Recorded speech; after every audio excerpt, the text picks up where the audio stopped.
there are a lot of reasons that bad hiring decisions get made. And we can talk about structured interviews or lack of process or having the wrong interviewers or lack of preparation. The take I'm going to give you is this, that long before the hiring process starts, long before you even get to the first interview, is when most people have failed. And it's because they didn't take the time to scope a job appropriately, correctly, fully.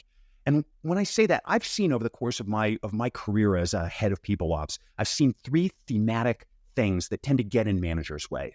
First is, we say, go scope a role, and they don't know how to start. And that's probably the biggest of the obstacles.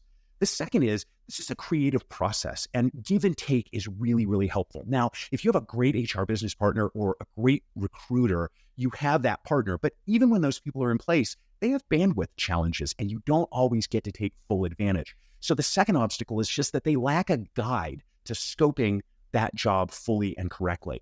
And then the third is it just takes a long time.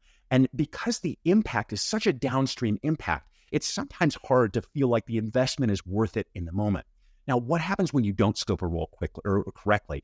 And the answer that I've seen most often is we default to task language, which immediately reduces the ownership mentality that we're going to be able to confer to the person. We start cutting and pasting from the internet. We throw things together and we say, I'll sort it out in the interview process.